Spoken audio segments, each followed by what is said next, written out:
Sekarang adalah era perluasan pengetahuan. Sains menemukan hal-hal yang baru setiap hari. Teleskop ruang angkasa memperluas pemahaman alam semesta kita. Alam semesta itu tak terbatas. Tapi kemudian, banyak pertanyaan baru yang muncul. Apa itu kosmos? Apa itu kenyataan? Kenapa kita ada di sini? Apa itu hidup dan mati?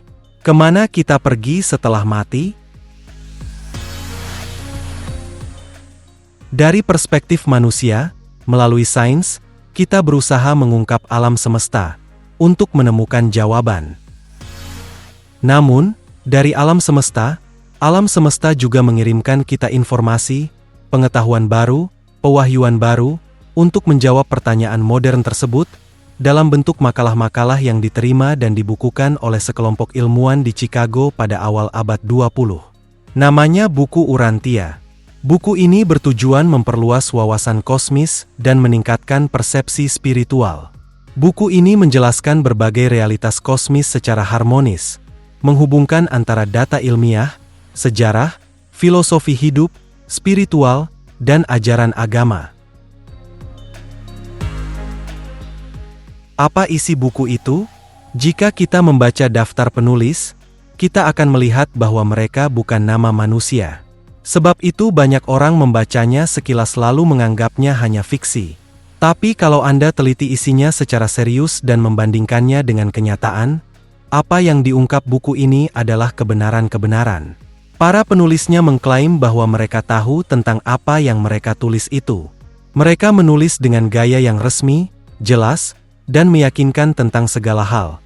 Tentang Tuhan, alam semesta, sejarah tata surya dan planet kita, evolusi kehidupan, peradaban, spiritual, takdir manusia, hingga tuntunan hidup kita sehari-hari. Mereka membahas sampai ke hal-hal alam semesta yang jauh melampaui akal manusia, secara urut dan sistematis, sepanjang 2000 halaman. Kalau kita suka menelaah kebenaran secara kritis, dan suka pengetahuan maju, maka tidak ada salahnya kita teliti apa pesan-pesan buku ini.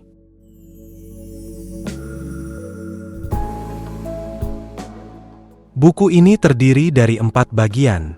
Bagian pertama buku ini adalah tentang kosmos, dan golongan-golongan makhluk di alam semesta ini. Penulisnya adalah tim dari kelompok galaksi lokal kita yang berpusat di galaksi Bima Sakti. Penulis buku Urantia menguraikan bahwa alam semesta ini adalah satu kesatuan. Sebuah sistem yang tersentralisir. Pusatnya adalah Tuhan sendiri. Strukturnya konsentris, sebuah sistem yang seimbang, sistem yang konvergen ke satu titik, semuanya mengorbit satu pusat, Bapa Semesta, dalam sistem multilapisan raksasa yang sangat luas. Alam semesta ini miliaran galaksi dan multidimensi, jadi jangan anggap wujud dan sifat Tuhan itu seperti anggapan kita sendiri. Pengetahuan semacam itu harus datang dari alam semesta itu sendiri, dalam bentuk pesan atau utusan dari sana. Pusat alam semesta itu satu, Tuhan, Bapa Semesta, yang adalah pusat dan sumber pertama segala sesuatu. Tapi ada 3 realitas dasar kosmos: kepribadian, roh, dan batin. Kepribadian memiliki ciri khas, pemikiran, dan kehendak bebas. Roh adalah energi yang dinamis atau hidup. Batin adalah sumber kecerdasan. Ketiga realitas itu memiliki pusat, yaitu 3 pribadi Trinitas. Mereka tinggal selamanya di realitas yang keempat, Firdaus, pusat gravitasi dan materi. Firdaus adalah tempat tinggal Tuhan, pusat gravitasi material, dan pembangkit energi alam semesta. Atom itu adalah gambaran alam semesta. Bayangkan sebuah atom. Sebuah atom memiliki inti kecil namun kuat, dikelilingi oleh orbit elektron yang lebar. Tata surya juga demikian. Kosmos memiliki pola yang serupa. Ada pusat yang relatif kecil namun kuat, dan sistem orbit galaksi-galaksi yang sangat lebar dan berganda, lapis demi lapis, berkeliling di sekitar pusat itu. Sang Bapa adalah sumber dari semua kepribadian yang memiliki ciri khas, pikiran, dan kehendak bebas. Sang Putra adalah pusat energi yang dinamis atau roh. Roh tanpa batas adalah pusat batin kecerdasan. Harusnya tidak ada konflik antara ilmu pengetahuan dan agama, antara materi dan roh, karena sumbernya sama. Di Firdaus, energi dan roh pada dasarnya adalah satu.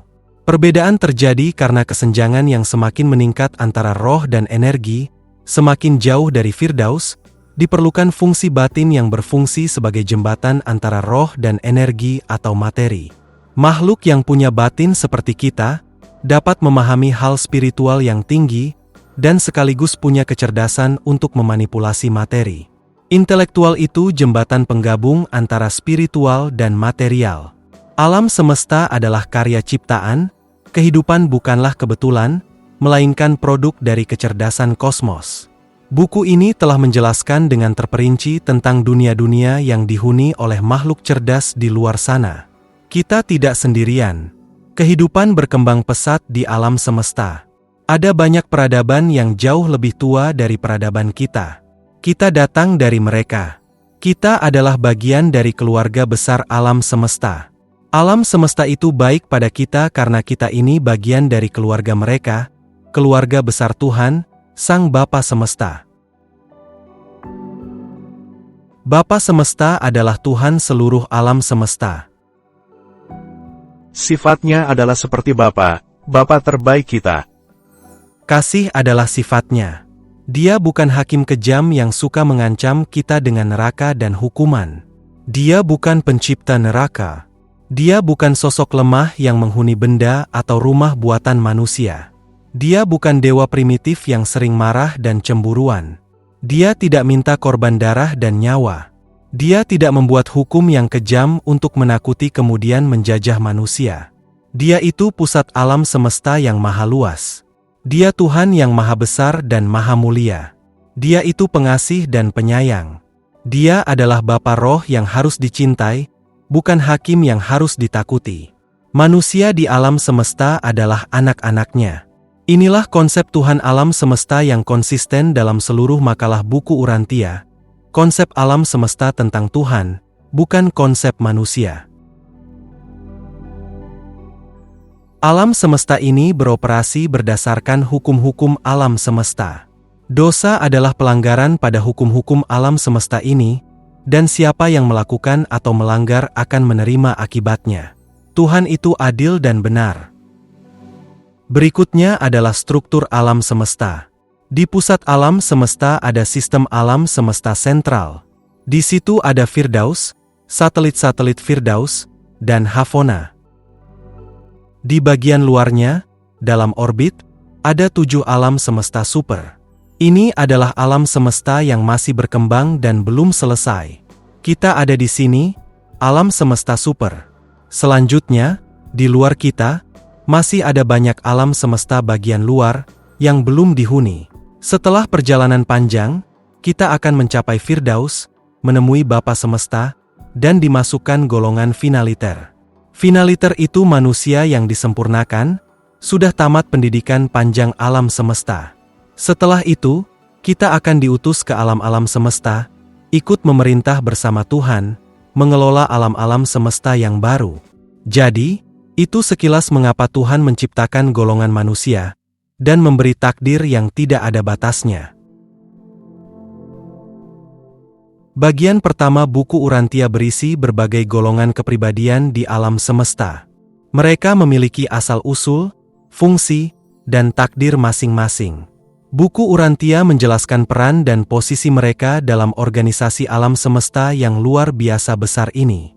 Sekali lagi, tidak mungkin ada manusia menulis hal seperti ini. Hal ini harus diwahyukan oleh alam semesta. Kita hanya akan menyebutkan beberapa golongan penting. Golongan pribadi yang pertama adalah Trinitas, 3 pribadi ketuhanan. Pada masa lalu yang kekal, hanya ada yang satu yang esa, aku ada yang tanpa batas dan tidak dapat didefinisikan. Yang esa itu kemudian mewujudkan alam semesta ini, dari tidak ada menjadi ada seperti sekarang, dengan cara menjadikan 4 realitas sekaligus, yaitu kepribadian, roh, batin, dan materi. Itulah Trinitas alam semesta. Pribadi pertama, kedua, dan ketiga dari Trinitas itu adalah setara, sederajat satu sama lain, dan mereka adalah satu. Jika kita membayangkannya sebagai sebuah proyek, Bapa seperti pemiliknya, Putra adalah arsitek, dan Roh adalah kontraktornya. Mereka setara dan satu, pekerjaan mereka berbeda namun tidak dapat dipisahkan. Sebab kalau tidak ada satu saja, alam semesta ini tidak mungkin jadi seperti sekarang. Karena mereka adalah realitas alam semesta yang kita lihat saat ini. Ketiga pribadi Trinitas itu kemudian menciptakan makhluk keturunan dengan berbagai cara, terutama menggunakan kemungkinan asosiatif mereka. Mereka secara pribadi atau bersama bergabung membuat turunan secara kombinasi, membuat dari 3 menjadi 7. Dan ini menjelaskan mengapa alam semesta beroperasi dalam 7 divisi besar.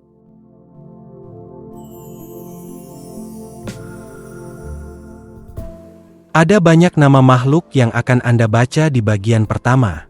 Mereka memiliki peran penting dalam kosmos raksasa ini, dan golongan mereka sangat banyak dalam jumlah serta tugasnya masing-masing. Ada yang memulai nebula dan bintang, menciptakan makhluk hidup, menjadi hakim akhir zaman, guru kebenaran, penguasa, perancang, penjaga, pelayan, konselor, malaikat, pustakawan, penyiar, pengangkut, pengendali energi, dan banyak lagi. Daftar mereka ada di makalah 30. Struktur organisasi alam semesta ini sungguh sangat besar. Ingatlah, Trinitas tidak pernah meninggalkan Firdaus, dan mereka selalu tinggal di Firdaus. Mereka tetap ada, kekal, dan mereka harus tinggal di Firdaus, untuk mendukung kosmos yang terdiri dari miliaran galaksi ini. Namun, untuk menciptakan alam semesta baru di luar Firdaus, Trinitas menciptakan dan mengutus golongan putra dan putri, yang dipasangkan dan dikirim keluar dari Firdaus, dalam perjalanan mereka untuk membangun lokasi angkasa baru, sebagai rumah mereka di masa depan. Mereka membentuk rumah tangga baru dalam bentuk sebuah galaksi. Mereka harus susah payah membangun dunia-dunia kediaman, dan mengatur galaksi mereka yang masih banyak masalah. Mereka membuat organisasi keluarga besar, dan memelihara banyak keturunan itu tidak mudah. Kita ini berkeluarga, dan tahukah Anda bahwa keluarga itu berdasarkan pola ilahi alam semesta? Pencipta alam semesta lokal kita telah menjelma sebagai manusia biasa bernama Yesus, atau Nabi Isa di planet kita 2000 tahun yang lalu. Kita dapat membaca ceritanya di bagian 4 buku Urantia. Selain para pencipta, golongan penting berikutnya adalah putra magisterial, yang menjadi hakim akhir zaman di planet-planet. Ada informasi bahwa hakim akhir zaman sudah hadir di planet ini. Berarti ini akhir zaman, dan pengadilan kasus-kasus kejahatan sedang dilakukan. Masih ada lagi golongan guru Trinitas yang akan mengajarkan kebenaran maju kepada planet kita memasuki zaman yang baru. Ada juga informasi mengatakan bahwa sudah ada guru Trinitas yang hadir di planet ini. Dengan demikian, kita harus waspada karena ini akhir zaman. Isa Al-Masih sebagai pencipta dalam kitab suci sudah berjanji bahwa beliau akan datang lagi ke dunia ini. Hakim akhir zaman sudah hadir. Bahkan guru untuk zaman berikutnya juga sudah hadir, mempersiapkan planet kita memasuki zaman yang baru dan lebih baik. Hal ini akan menggenapi doa yang mengatakan, "Datanglah kerajaanmu, di bumi seperti di surga." Ada golongan pribadi penting dari Trinitas yang diutus untuk memerintah dan memberi nasihat kepada pemerintahan alam semesta. Ada 2 nama yang telah kita dengar dalam kitab-kitab suci kita, adalah yang lanjut usianya atau yang purba harinya, penguasa alam semesta super. Berikutnya, Immanuel, penasihat alam semesta lokal kita.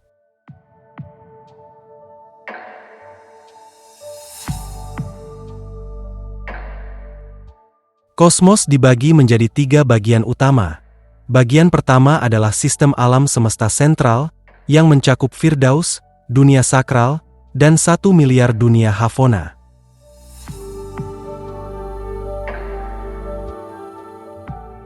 Bagian kedua di luar sistem sentral adalah alam semesta super. 7 alam semesta super yang dihuni, masih belum selesai. Kita berada di alam semesta super nomor 7. Yang disebut Orfonton. Orfonton adalah kelompok galaksi lokal kita, berpusat di galaksi Bima Sakti, yang kita lihat pada waktu malam. Namun, Di luar kita ada 4 lapisan lagi yang jauh lebih besar. Disebut alam semesta bagian luar. Alam-alam semesta bagian luar itu belum dihuni. Manusia diciptakan, dilatih, dididik, dikembangkan, semua agar manusia mampu mengelola alam-alam semesta baru ini. Tugas ini tidak bisa dilakukan oleh malaikat, tapi hanya golongan manusia yang punya pengalaman hidup di alam materi, bekerja mencari nafkah dari alam materi. Pengalaman ini membuat manusia menjadi golongan makhluk yang punya dasar untuk mengelola alam semesta. Manusia berevolusi dari binatang, naik menjadi seperti malaikat, diubah menjadi roh, dan akhirnya bekerja bersama-sama Tuhan di alam semesta. Inilah misteri takdir manusia, peran sentral manusia di alam semesta, dari materi yang rendah sampai roh yang tinggi di alam semesta. Sebab itu, syukurilah dan jalanilah hidup ini, sebab ini semua bagian dari pendidikan dasar kita menuju takdir kita yang kekal. Hal itu diungkapkan buku Urantia dalam makalah 31.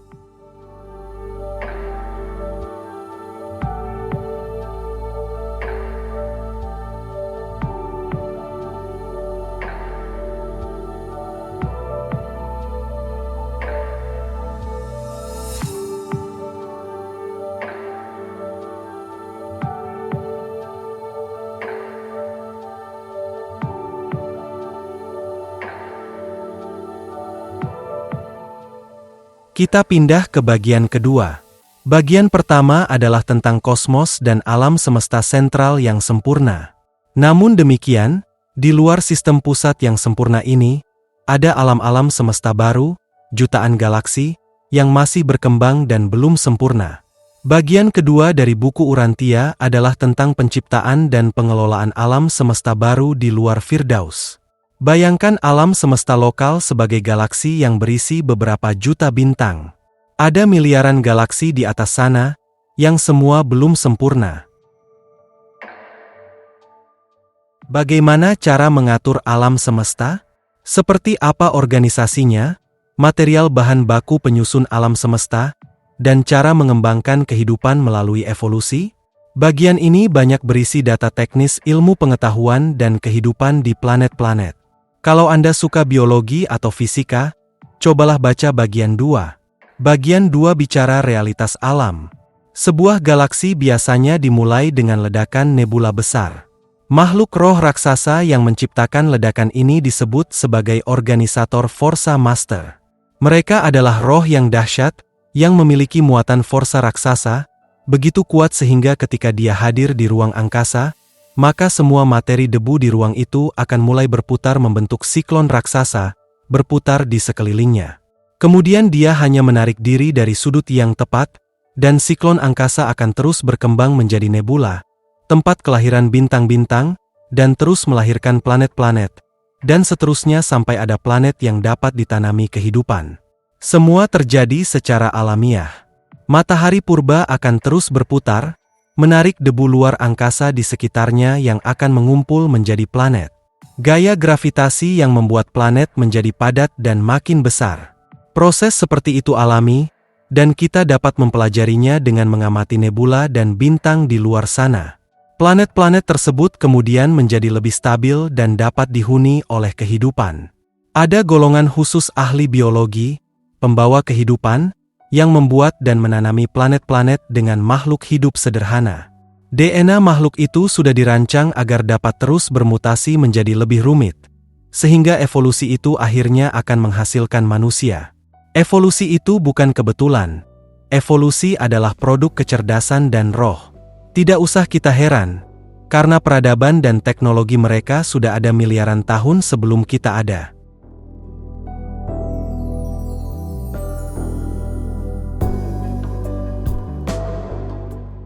Nama galaksi lokal kita atau alam semesta lokal kita adalah Nebadon. Nama para penciptanya adalah putra pencipta dan roh kreatif.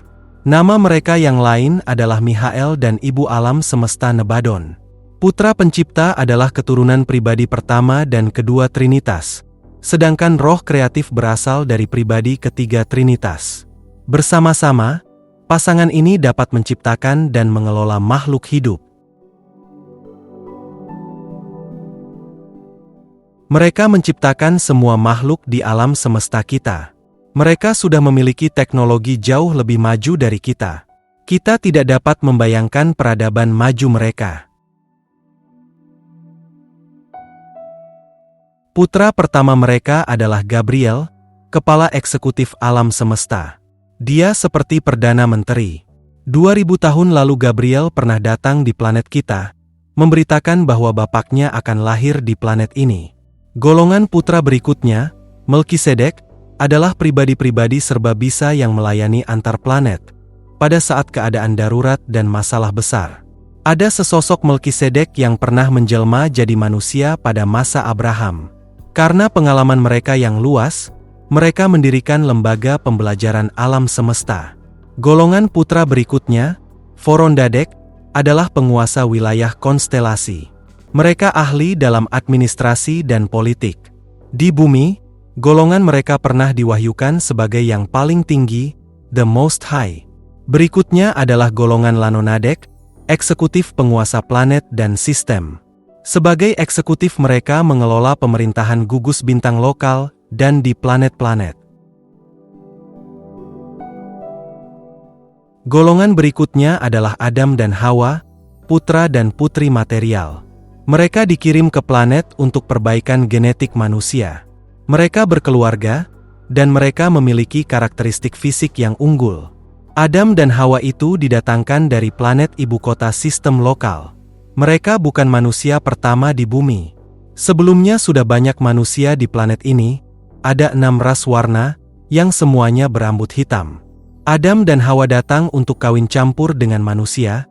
Ciri keturunan campuran mereka punya rambut yang tidak lagi hitam legam. Golongan pembawa kehidupan merancang dan menciptakan tubuh makhluk hidup, dan menanamkan kehidupan awal di planet. Mereka adalah ahli biologi super, dan mereka membuat banyak eksperimen untuk pengembangan makhluk hidup. Kemudian golongan malaikat, para pekerja di alam spiritual. Penghulu malaikat, yang merupakan malaikat untuk kebangkitan jiwa manusia, dan malaikat untuk akhir zaman. Selanjutnya malaikat serafim, yang memiliki banyak tugas sebagai pegawai dalam urusan alam semesta. Pustakawan, transportasi, siaran berita, dan banyak fungsi yang lain. Salah satu fungsi malaikat yang terpenting bagi kita adalah sebagai malaikat penjaga atau pelindung. Bahkan jika tingkat spiritual Anda mencapai lingkaran tertentu, ada sepasang malaikat yang ditugaskan sebagai malaikat penjaga pribadi Anda. Tapi tidak berarti mereka adalah pelayan kita. Malaikat penjaga membantu kita, terutama tugas pelayanan yang perlu bantuan alam semesta, tapi mereka bertujuan agar kualitas kerohanian kita makin meningkat. Jadi orang yang spiritualitasnya tinggi itu pasti sudah melewati banyak pengalaman dan tantangan hidup. Kelompok penting berikutnya adalah Midwire. Mereka berada di tengah-tengah antara manusia dan malaikat. Jadi, nama golongan mereka adalah Midwire, atau makhluk tengah. Midwire tidak terlihat mata manusia, tetapi mereka memiliki kemampuan fisik yang besar. Misalnya, mereka telah menggulingkan batu penutup makam Yesus. Mereka merupakan mata rantai yang sangat penting dalam pekerjaan spiritual di antara manusia, termasuk penulisan bagian 4 buku Urantia karena mereka saksi mata kejadian itu. Midwire ada 2 golongan, primer dan sekunder. Midwire umumnya baik, tapi ada sebagian Midwire yang jahat dan jahil karena bergabung dengan iblis. Masih banyak Midwire yang baik, tapi memang kita harus berhati-hati dengan mereka yang jahat. Jika Anda suka ilmu fisika dan biologi, Anda akan menyukai bagian 2. Dalam bagian 2 ini, kita dapat membaca makalah 41, aspek fisik alam semesta lokal, dan makalah 42, energi batin dan materi yang membentuk alam semesta. Di situ dibahas manifestasi energi dan materi alam semesta dari tinjauan ilmu fisika. Makalah 45 adalah tentang administrasi sistem lokal dan markas sistem lokal. Seperti apa planet ibu kota sistem lokal? Ke tempat itulah kita akan pergi setelah kita mati. Kita akan dibangkitkan di dunia kebangkitan, Makalah 47, 7 dunia rumah besar. Lalu masuk dimensi yang disebut alam Morontia dalam makalah 48 tentang kehidupan Morontia. Seperti apa hidup di dimensi astral. Berikutnya adalah tentang planet-planet yang dihuni, tentang macam-macam kondisi planet dan mana yang bisa ditanami kehidupan, dan aneka ragam kondisi planet di luar sana. Bagi Anda yang ingin tahu, bahkan ada makalah tentang pemerintahan di sebuah planet tetangga. Sekali lagi, makalah-makalah ini adalah pewahyuan. Pemberontakan Lucifer adalah masalah yang dihadapi oleh alam semesta yang belum sempurna. Lucifer adalah pejabat eksekutif atau golongan Lanonandek. Dia memberontak dan menyeret banyak malaikat dan roh lainnya termasuk penguasa planet bumi. Bayangkan saja, pejabat alam semesta ada yang telah memberontak dan menyebabkan banyak kekacauan, termasuk di planet kita. Apa tema pemberontakannya? Isi manifesto Lucifer. Secara umum, pertama, dia mengatakan bahwa Tuhan atau Bapa semesta itu tidak ada. Lalu yang kedua, dia menginginkan kebebasan tanpa batas. Dia sendiri ingin jadi Tuhan. Dia juga menentang rencana kenaikan manusia. Lucifer menganjurkan kebebasan tanpa batas dan metode revolusi. Perubahan skala besar dan cepat. Tapi alam semesta lebih suka evolusi yang lambat tapi pasti. Sudah banyak revolusi dilakukan di bumi. Revolusi dengan ideologi, seperti ideologi komunis. Melalui revolusi dan radikalisme itulah terjadi kejahatan kemanusiaan, dan akhirnya penindasan umat manusia dalam sistem tertutup buatan mereka. Sudah banyak rasisme, penjajahan, dan perang terjadi di dunia ini, karena kita tidak sadar bahwa kita ini bersaudara. Pemberontakan Lucifer, kisah, dampak, dan di mana salahnya, dibahas hingga 2 makalah dalam buku Urantia. Satu hal yang pasti, pemberontakan ini sudah banyak makan korban manusia planet ini. Bagian ketiga, dari galaksi, kita turun ke sebuah planet kecil yang dihuni, planet kita sendiri, Bumi. Yang paling menarik dari bagian 3 ini mungkin adalah data sejarah, yang berasal dari arsip alam semesta. Semua dijelaskan, era demi era, dengan tahun-tahunnya, dan di mana kita dapat menemukan peninggalan dan buktinya sekarang. Mungkin kita bisa melihat sekilas evolusi suatu planet dengan melihat evolusi nebula dan bintang lain, tapi planet lain itu sangat sulit dilihat dan makan waktu panjang. Apalagi, sejarah tata surya kita tidak sama dengan mereka. Tata surya kita unik karena pengaruh sistem gelap Angona yang lewat dekat tata surya kita. Peristiwa ini menyebabkan terjadinya planet-planet besar di tengah tata surya kita, serta gerakan retrograde beberapa planet dan bulan. Setelah planet kita mulai stabil, maka dikirimlah tim survei kehidupan di planet kita, kemudian planet kita ditanami kehidupan sederhana dan unik untuk planet ini, tapi sudah dilengkapi genetik yang dapat bermutasi secara evolusi menghasilkan kehidupan yang lebih tinggi. Bayangkan sampai sejauh itu teknologi mereka. Mereka sudah merancang manusia modern sejak menaruh bibit kehidupan yang pertama. Hampir 1 juta tahun yang lalu, evolusi ini akhirnya menghasilkan primata, lalu pasangan manusia pertama, Andon dan Fonta. Keluarga anak cucu manusia yang pertama itu dinamakan ras Andonik. Berdasarkan informasi dari buku Urantia, manusia pertama itu mirip dengan bangsa Eskimo saat ini. Ras Andonik kemudian berkembang menjadi manusia Vauxhall, Badonan, Neanderthal, dan kemudian bermutasi menjadi 6 ras warna, disebut ras Sangik. 6 ras warna ini lahir dari satu keluarga. Kemudian karena makin banyak, mereka mulai bermigrasi ke seluruh dunia. Ketika migrasi ras berwarna mendekati akhir, ras oranye dan ras hijau hampir punah di Mesir dan Asia Selatan. Orang merah terusir dari Asia lalu pindah ke Amerika Utara, ras kuning di Asia Timur, ras biru menguasai seluruh Eropa, ras indigo bermukim di Afrika, India ditempati ras campuran ras warna sekunder, dan ras coklat sebagai campuran ras merah dan kuning, menempati pulau-pulau di Asia Tenggara. Ras campuran yang punya potensi unggul menempati dataran tinggi Amerika Selatan. Ras Andonik yang lebih murni hidup di kawasan paling utara Eropa dan Islandia, Greenland dan Kanada Utara. Begitulah migrasi ras sebelum kedatangan penjajah Eropa. Anda dapat membaca sejarah mereka secara urut. Tiap ras warna ini punya keunggulan dan kelemahan mereka masing-masing. Bagian ketiga buku Urantia juga berisi evolusi peradaban manusia. Makalah 69 tentang lembaga manusia primitif, evolusi pemerintahan manusia, perkembangan negara, makalah 81 tentang perkembangan peradaban modern, kemudian, evolusi pernikahan dan kehidupan keluarga. Bagian 3 bahkan berisi makalah tentang pemerintahan di planet tetangga. Di sini, Anda dapat membaca tentang kehidupan di planet lain. Buku Urantia menjelaskan asal-usul agama. Dalam makalah 87, kultus arwah atau pemujaan hantu sebagai asal-usul agama primitif. Makalah 88 tentang berhala, jimat, dan sihir.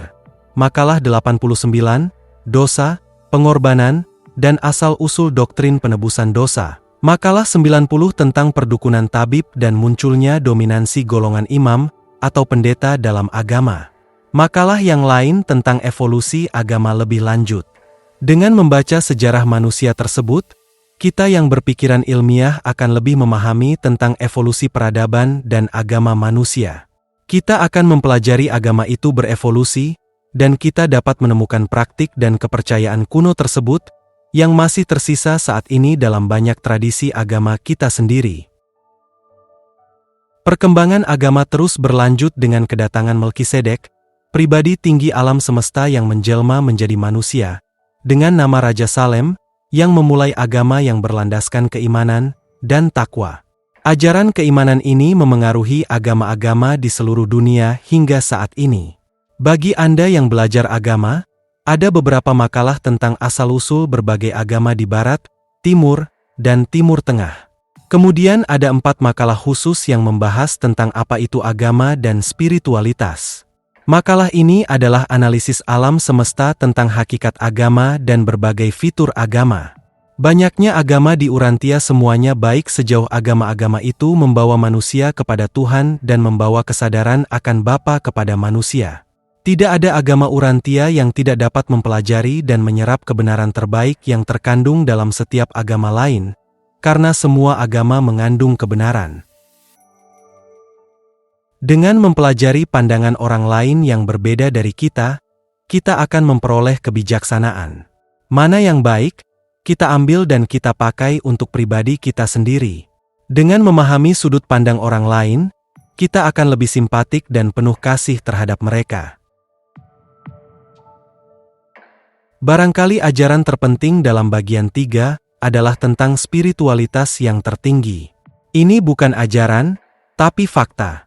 Ada satu percikan atau pecahan roh Tuhan yang bersemayam di dalam diri kita masing-masing.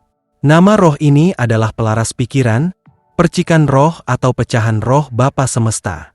Roh ini adalah roh paling murni yang dikenal, atau paling absolut di alam semesta, dan dibahas dalam makalah 107 hingga 112. Kita dapat membaca tentang asal-usulnya, misinya, cara kerjanya, dan kerjasamanya dengan kita. Dia datang dari Bapa, misinya adalah menjadi Bapa dan mitra bagi kita, dan akhirnya dia akan manunggal dengan kita dalam penyatuan kekal. Roh ini adalah kehidupan kekal kita yang sebenarnya. Sebab hanya pribadi yang berwujud roh saja yang hidup kekal di alam semesta. Bayangkan saja dampak pewahyuan ini bagi agama kita. Apa artinya jika roh dari pencipta alam semesta itu sudah ada di dalam diri kita? Fakta dan kebenaran tentang roh yang mendiami manusia ini berpotensi mengubah dan meremajakan agama kita.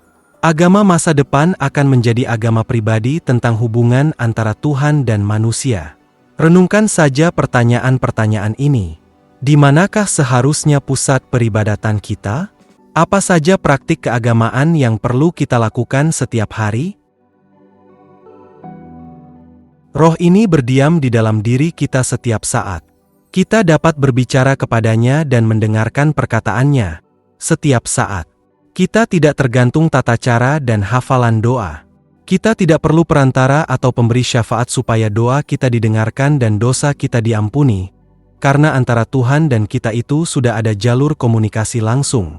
Dia yang di dalam itu paham isi pikiran kita. Namanya adalah pelaras pikiran dan pekerjaannya adalah dalam batin pikiran kita. Inilah pewahyuan kebenaran yang menakjubkan tentang spiritual tertinggi. Kita mencari Tuhan di mana-mana, kita berkunjung kemana-mana dengan harapan doa kita dikabulkan. Tetapi Dia telah mengirimkan Roh-Nya ada di dalam kita. Diri kita ini adalah rumah atau bait-Nya yang suci. Selain itu, makalah 112 adalah tentang kematian, kebangkitan, dan kehidupan kekal yang akan kita jalani. Kita dapat membaca uraian tentang dunia Morontia yang akan kita kunjungi pada makalah 47 dan 48.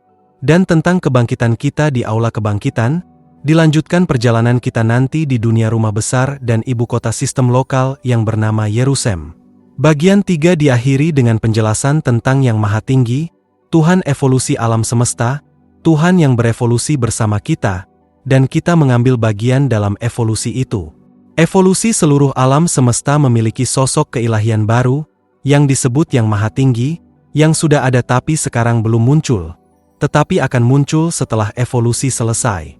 Intinya, kita bekerja, kita berevolusi dan kita bekerja sama dengan Yang Maha Tinggi untuk membentuk alam semesta ini.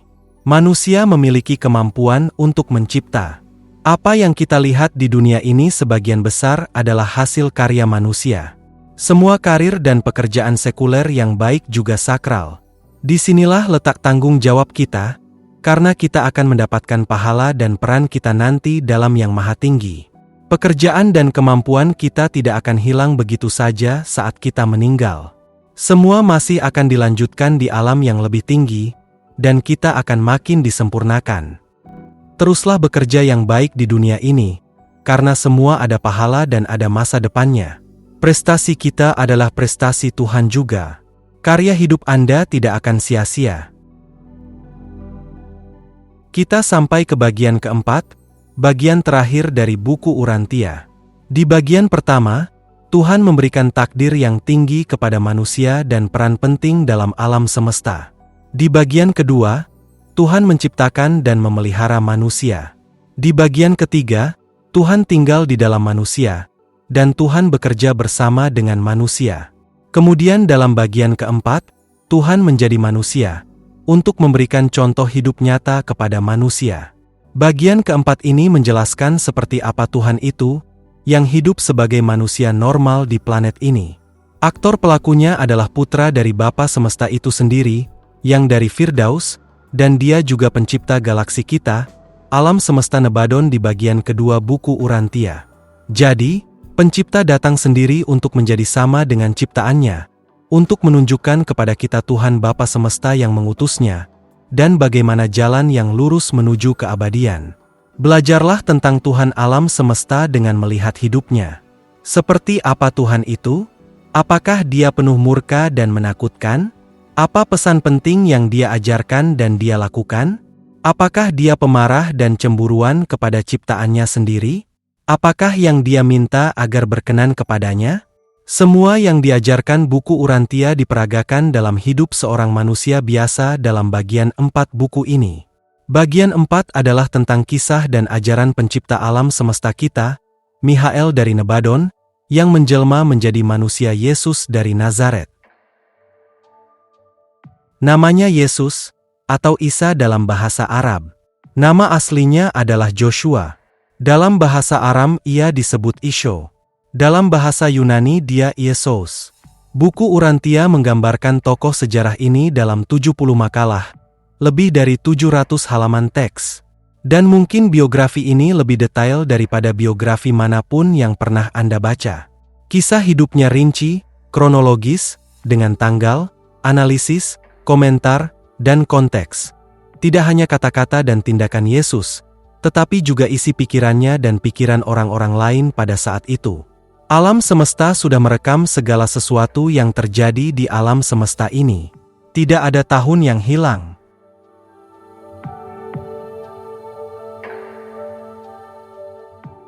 Hidupnya dijelaskan secara rinci.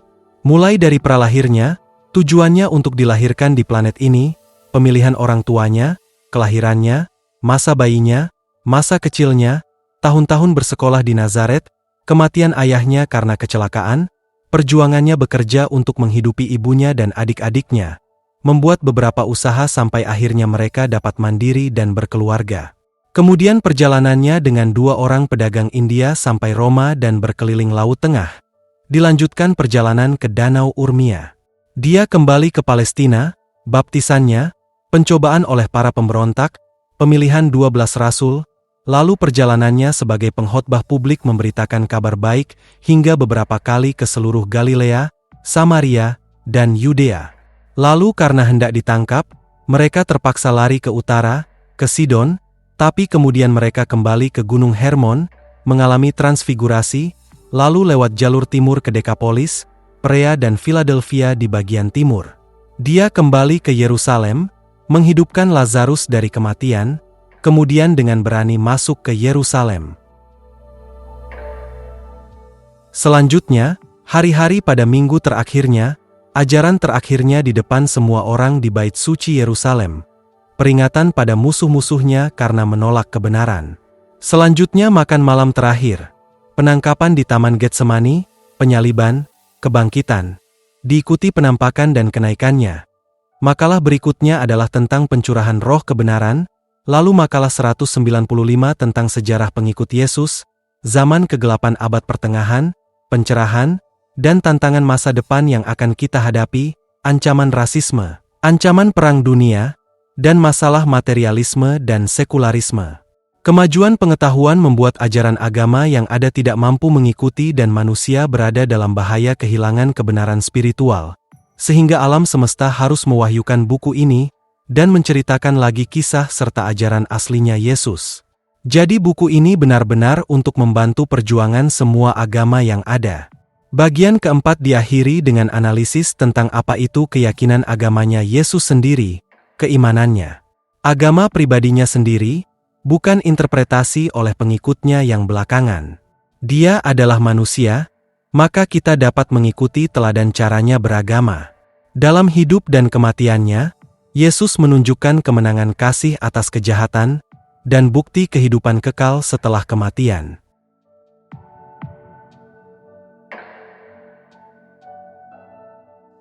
Akhirnya, kita akan membahas inti dan kutipan singkat ajaran Yesus dalam bagian keempat. Inilah misinya. Tetapi aku menyatakan bahwa aku tidak datang kepadamu demi kehendakku sendiri. Aku telah diutus oleh Bapa, dan Dia yang mengutus aku adalah benar dan setia. Aku mengenal Bapa, karena aku datang dari Bapa untuk menyatakan dan mewahyukan Dia kepadamu. Aku datang ke dunia ini untuk melakukan kehendak Bapa-Ku, dan untuk mewahyukan sifat pengasih-Nya kepada seluruh umat manusia. Hal itu, saudara-saudaraku, adalah misiku. Inilah pesan terpenting Yesus kepada kita. Inilah inti kabar baiknya. Kita semua adalah anak-anak Tuhan. Tuhan adalah Bapa kita. Kita adalah keturunan dan keluarganya di alam semesta. Itulah pesan terpenting Yesus di bagian keempat buku Urantia. Tuhan adalah Bapa pribadi kita. Anda adalah anak Tuhan. Tuhan adalah Bapamu. Aku telah mewahyukan Tuhan sebagai Bapamu di surga. Aku telah mewahyukan kamu sebagai anak-anak Tuhan di bumi. Adalah fakta bahwa Tuhan mengasihi kamu, anak-anaknya. Semua hubungan antara Tuhan dan manusia itu didasarkan pada keluarga. Tuhan adalah Bapa, manusia adalah anak. Yesus memberitakan kabar baik bahwa kita mengenal Tuhan, dan diri kita sebagai anak Tuhan. Dengan iman kepada kebapaan Tuhan kamu dapat memasuki kerajaan surga, sehingga menjadi anak Tuhan. Persaudaraan manusia itu didasarkan pada kebapaan Tuhan. Keluarga Tuhan berasal dari kasih Tuhan, karena Tuhan itu kasih. Dia itu pengasih dan penyayang.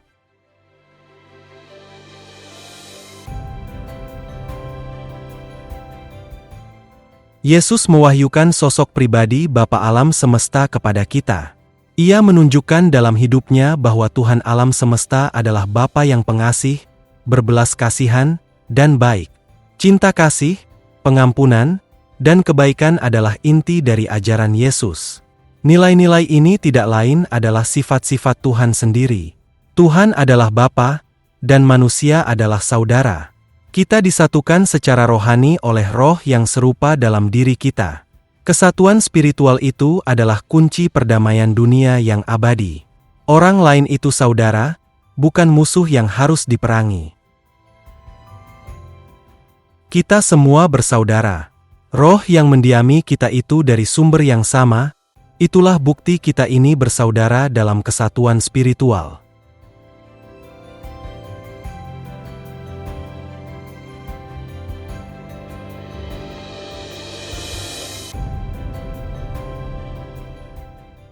Setiap anak bumi yang mengikuti pimpinan roh ini akhirnya akan mengetahui kehendak Tuhan, dan siapa yang tunduk pada kehendak Bapakku akan hidup kekal selamanya.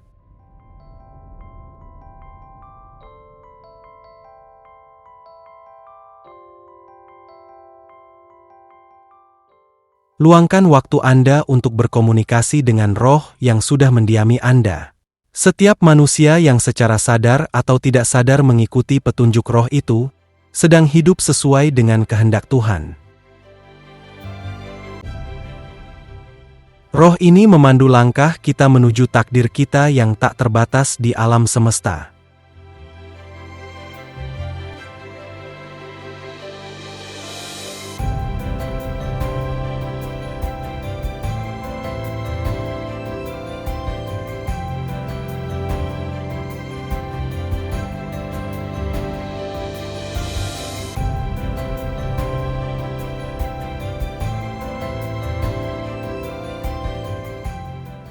Demikianlah, Anda sudah mendengarkan kebenaran-kebenaran alam semesta dalam video ringkasan buku ini. Selamat mempelajari lebih lanjut, dengan mengunjungi situs Urantia, membeli versi cetaknya, atau mengunduhnya di HP Anda. Carilah, selidikilah, dan temukanlah jawaban untuk kerinduan jiwa Anda. Kami pembaca Indonesia mengajak teman-teman untuk bergabung dalam grup belajar. Kelas itu akan diadakan mingguan dan hanya diikuti oleh peserta terbatas. Daftarkan diri Anda melalui email kami. Jangan lupa tinggalkan jempol Anda, bagikan tautan, berlangganan, dan bergabunglah dengan sesama pembaca lain. Terima kasih dan sampai jumpa dalam video selanjutnya.